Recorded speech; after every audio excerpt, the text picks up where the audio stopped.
Hello students, Anuradha ma'am here. Welcome to my YouTube channel made concept easy. आज के video lecture में class 12 psychology की chapter 8 को continue करते हुए एक इम्पॉर्टेंट टॉपिक एक्सप्लेन करने जा रही हूँ, जिसका नाम है एनवायरमेंटल स्ट्रेसेस। देखो, इस चैप्टर के दो टॉपिक मैं आपको ऑलरेडी अपलोड कर चुकी हूँ। आज मैं तीसरा वीडियो लेक्चर अपलोड कर रही हूँ जो एनवायरमेंटल स्ट्रेसर पर डिपेंडेंट है। दोनों वीडियो लेक्चर्स के लिंक मैं आपको डिस्क्रिप्शन बॉक्स में दे दूंगी, ताकि आप ये chapter psychology and life starting से पढ़ सके। देखो, ये जो चैप्टर है साइकोलॉजी एंड लाइफ, ये आपके सिलेबस में तो नहीं है, लेकिन ये CUET एग्जाम के लिए इम्पोर्टेंट है, क्योंकि CUET के सिलेबस में ये इंक्लूडेड है। इसी के साथ साथ जो बच्चे एंट्रेंस एग्जाम की तैयारी कर रहे हैं या किसी कॉम्पिटिटिव एग्जाम की तैयारी कर रहे हैं, उनके लिए भी साइकोलॉजी एंड लाइफ इम्पोर्टेंट है, क्योंकि एनवायरनमेंट से रिलेटेड क्वेश्चंस उनके एग्जाम में पूछे जाते हैं। तो पूरा वीडियो लेक्चर स्टार्टिंग से एंड तक फुल कंसंट्रेशन के साथ देखना, ताकि सारे की पॉइंट्स आपके क्लियर हो जाए। तो आज हम डिस्कस करते हैं एनवायरमेंटल स्ट्रेसर्स। एनवायरमेंटल स्ट्रेसर में पहले मैं आपको मीनिंग बताती हूँ स्ट्रेसर का। स्ट्रेसर का मतलब क्या होता है? कोई भी स्टिमुलाई जो एनवायरनमेंट में प्रेजेंट होकर ह्यूमन बीइंग के लिए स्ट्रेस क्रिएट करता है, वो होता है स्ट्रेसर। अब आप कहेंगे स्ट्रेस क्या होता है? देखो, स्ट्रेस एक अनप्लेजेंट साइकोलॉजिकल स्टेट होती है जो क्रिएट करती है एंजाइटी, जो क्रिएट करती है टेंशन और डिप्रेशन। ह्यूमन बीइंग के माइंड में जब टेंशन क्रिएट होती है, एंजाइटी डेवलप होती है, इसका मतलब वो स्ट्रेस फेस कर रहा है, किसी अनप्लेजेंट साइकोलॉजिकल स्टेट को वो फेस कर रहा है। क्लियर? तो देखो, हमारे एनवायरनमेंट में बहुत सारे एनवायरमेंटल स्ट्रेसर्स होते हैं, लेकिन आज के वीडियो लेक्चर में मैं आपको दो स्ट्रेसर बताऊंगी। एक है नॉइज, दूसरा है पोल्यूशन। तो सबसे पहले हम लेते हैं नॉइज। नॉइज क्या होती है? Any sound that is annoying, irritating and felt to be unpleasant is known as noise. देखो, कोई भी ऐसी आवाज जिससे हम इरिटेटेड होते हैं, जो हमें अनप्लेजेंट फील कराती है, जिससे हम अनकंफर्टेबल फील करते हैं, वो होती है नॉइज। अब देखो, हम सभी के एक्सपीरियंस से एक बात तो बिल्कुल क्लियर होती है कि अगर कोई भी लाउड नॉइज लगातार हम महसूस करते हैं, तो हमारा मूड अपसेट हो जाता है, हम अनप्लेजेंट फील करते हैं, क्योंकि वो नॉइज अनबेयरेबल हो जाती है, वो नॉइज हमें इरिटेट करती है, हम एनोयड फील करते हैं, तो हमारे लिए ये एक स्ट्रेसर बन जाता है। अब देखो, लाउड नॉइज का एक्सपोजर अगर बहुत लंबे टाइम से है, तो उसके इफेक्ट क्या होंगे?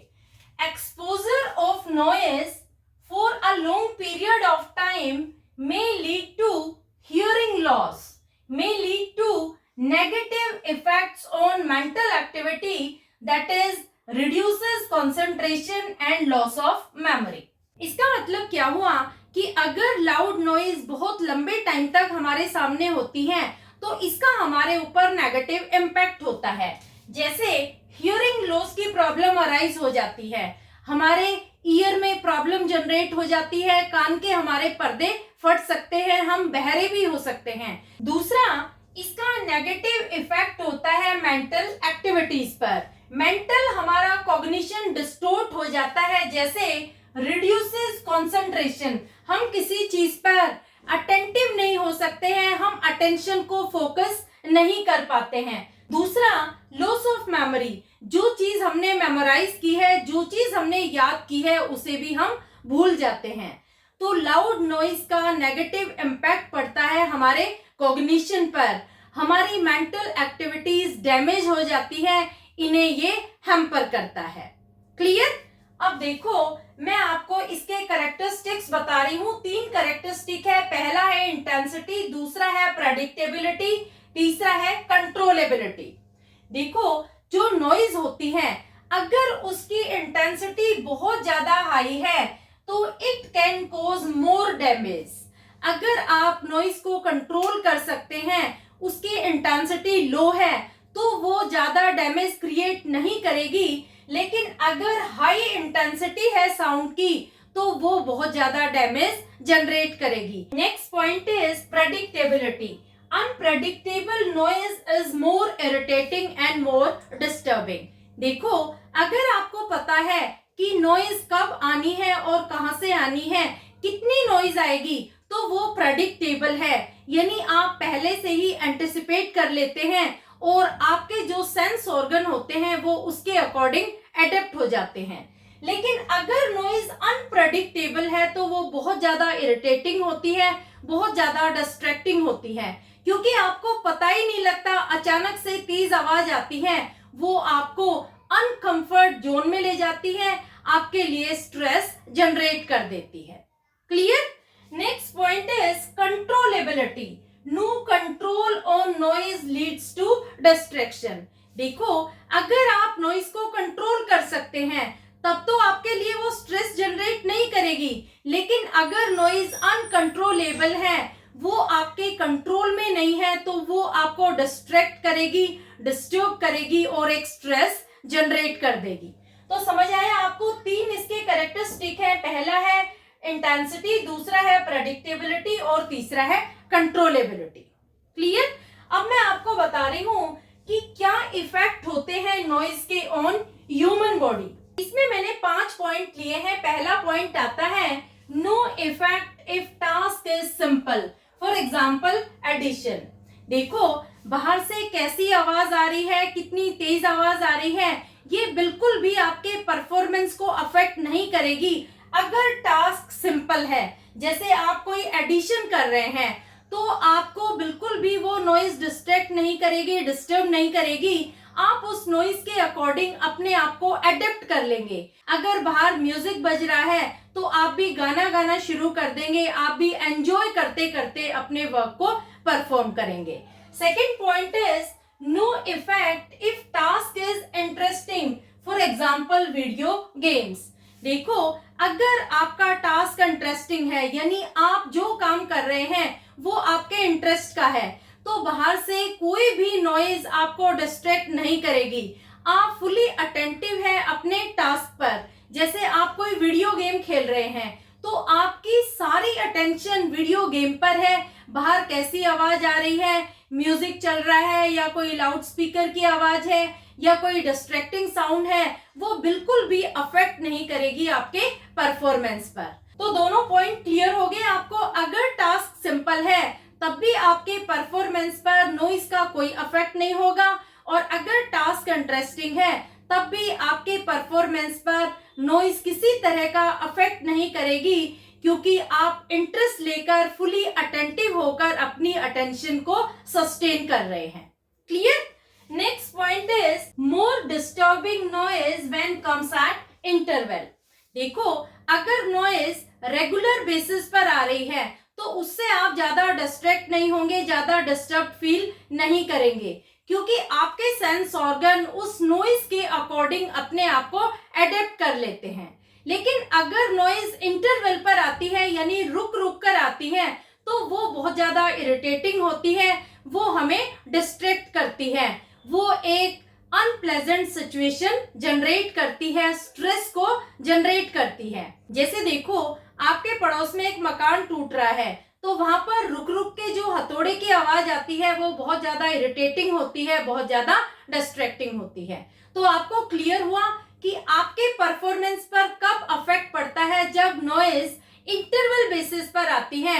अगर रेगुलर बेसिस पर हम नॉइज सुनते हैं तो वो हमें ज्यादा डिस्ट्रैक्ट नहीं करती।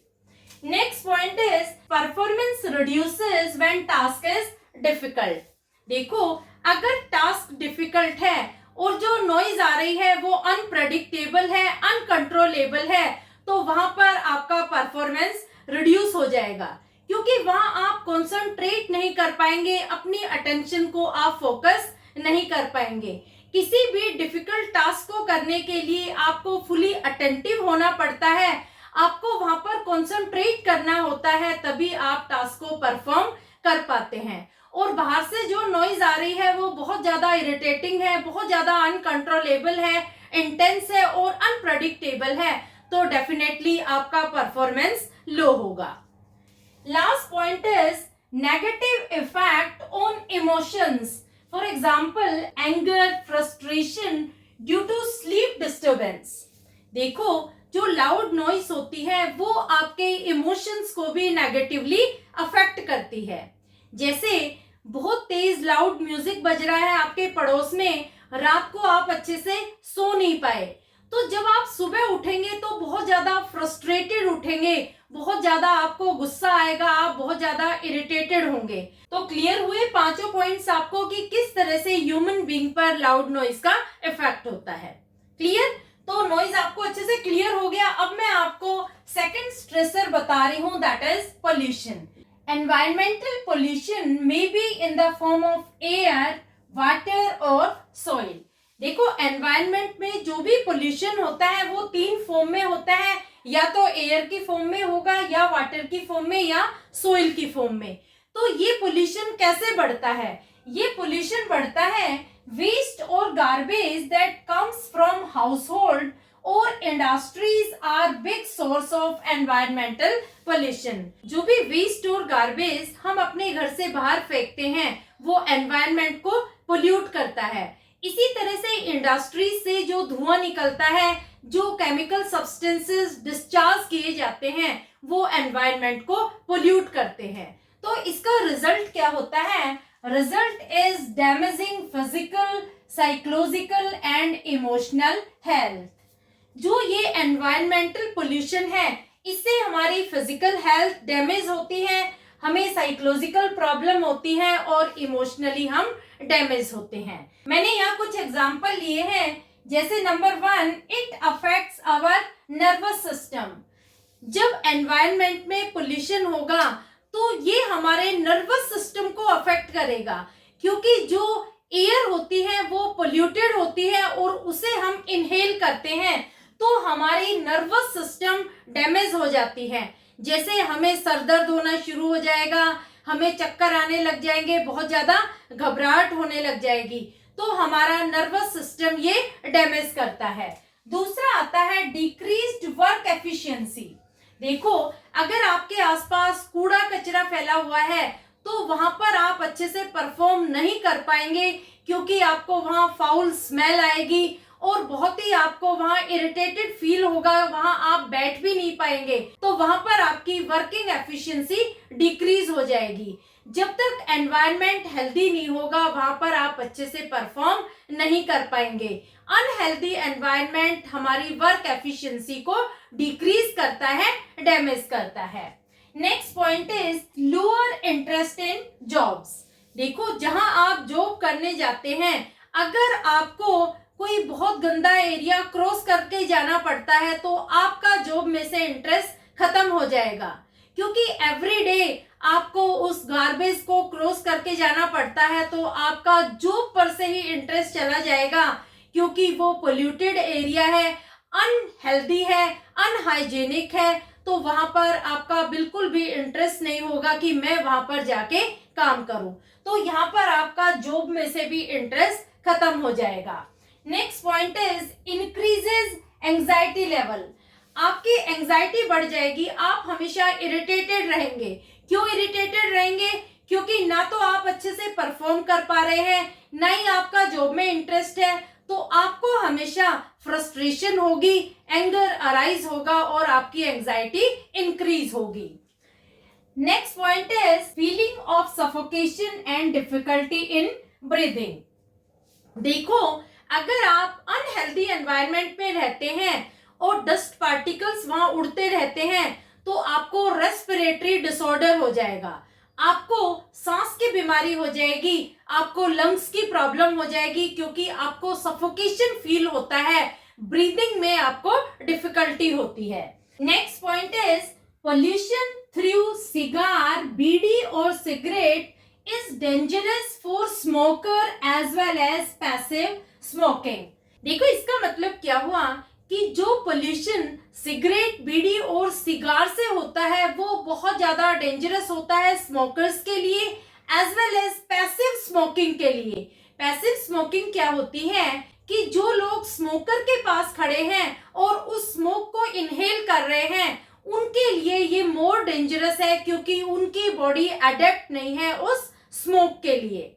जो स्मोकर है वो तो एवरीडे स्मोक कर रहा है तो उसकी बॉडी तो अडेप्टेड है, लेकिन जो पैसिव स्मोकर है यानी जो आसपास लोग खड़े होते हैं और उस स्मोक को इनहेल करते हैं, उनकी सांस में जो वो धुआं जाता है वो बहुत ज्यादा डेंजरस होता है। क्लियर? तो ये सारे पॉइंट थे एयर पोल्यूशन के कि किस तरह से हमारी फिजिकल, साइकोलॉजिकल और इमोशनल हेल्थ डैमेज होती है एनवायरमेंटल पोल्यूशन से।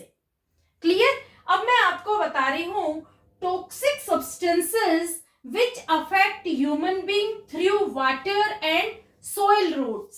देखो, सिर्फ एयर से ही हमारी बॉडी डैमेज नहीं होती है, हमारी बॉडी वाटर और सॉइल पोल्यूशन से भी डैमेज होती है। जैसे industrial waste like chemical substances और oil etcetera discharged into river contaminate water which leads to various diseases like hepatitis, cholera, diarrhea, etc। देखो, सिर्फ एयर पोल्यूशन से ही हमारी हेल्थ डैमेज नहीं होती है, जो टॉक्सिक सब्सटेंसेस वाटर में डिस्चार्ज किए जाते हैं, सोइल में डिस्चार्ज किए जाते हैं, वो भी हमारी हेल्थ को डैमेज करते हैं।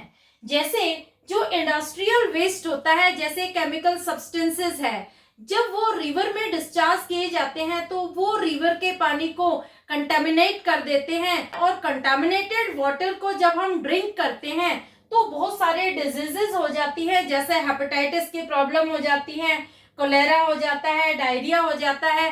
तो इस तरह कंटामिनेटेड वाटर ड्रिंक करने से हमारी फिजिकल हेल्थ डैमेज हो जाती है, और जब हमारी फिजिकल हेल्थ डैमेज होती है तो ऑटोमेटिकली हम साइकोलॉजिकली भी डिस्टोर्ट हो जाते हैं, और जब हम साइकोलॉजिकली डिस्टोर्ट होते हैं तो इमोशनली भी हम डिस्टर्ब हो जाते हैं।